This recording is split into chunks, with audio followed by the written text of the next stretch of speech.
This is a reading of Brenda's blog titled The Pre-Birth Void. Dear ones, you likely have a need for something new and exciting. You feel you're missing something, even though you're having difficulties knowing what that something is. So some days you pine for a celebration, other days for a vacation, and still others for financial or romantic rewards. But if those items appeared, they would not hold your interest for long.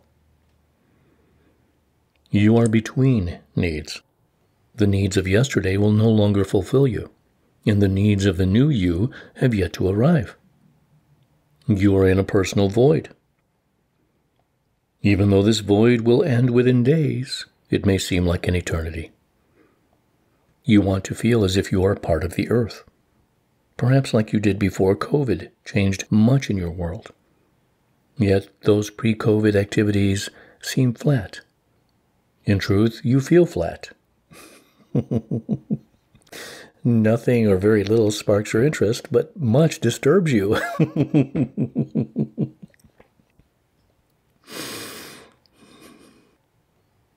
So you will likely try returning to pre-COVID activities, hoping they will spark your interest. Unfortunately, very little does, including food. Nothing seems right, and almost everything seems wrong.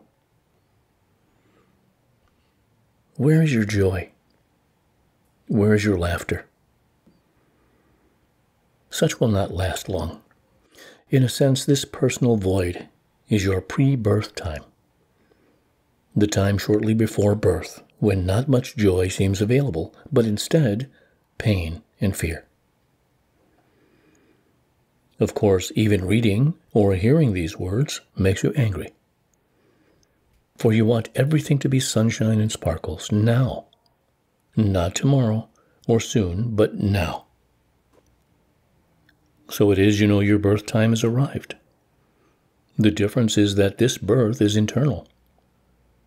You are a new being ready to birth yourself into the outer world. And because you are so close to your new and external world birth, you are irritable, cranky, and just plain unpleasant to be around.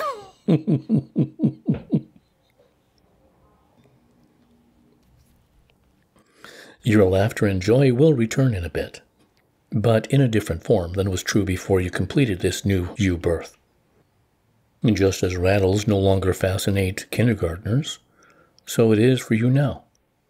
You have evolved beyond 3D outer-directed joys. And outer-directed fears seem overwhelming, just as is true on a hot day in the last days of pregnancy. It is all too much because your focus is birthing new you into the outer world, despite not necessarily understanding you are doing so. Perhaps you wonder why you do not understand this birthing process. Such is so because you have no earth history to help you comprehend what is happening to you. Your outer world is disturbing and exhausting because your energy is focused on your inner birth. Even though this is not an easy time for you, it will be short-lived. Once you complete this birth process, you will forget how uncomfortable you were, for the joys following will more than compensate for your current discomfort. When will you give birth? Even though you can do so whenever you wish, it's likely that your birth will occur near the observance of Easter, Passover, Ramadan, and similar love gatherings. Not because of any religious significance, but because so much energy is focused on those days, supporting all who are ready to birth. Of course, many of you have questions about current wars or COVID. We of the universes remind you that such is so because worrying allows you to ignore your discomfort, something you have done for eons in your outer-directed world, using world events or events outside you to ignore yourself.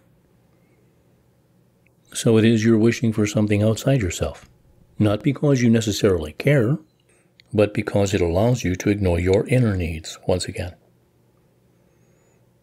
Such will shift shortly, likely near the Easter, Passover, Ramadan observances. The love focus of so many Earth inhabitants will provide the additional push you need to birth new you into this new world. You now wonder what will happen if you do not birth during the Easter, Passover, Ramadan observances, or if you do not have enough energy to birth new you for months. Such will not happen. Put that fear aside, as you once needed to put aside your fears that you would not be a good parent to your new bundle of joy. You are both the parent and that little bundle of joy. For you are birthing you. So be it. Amen.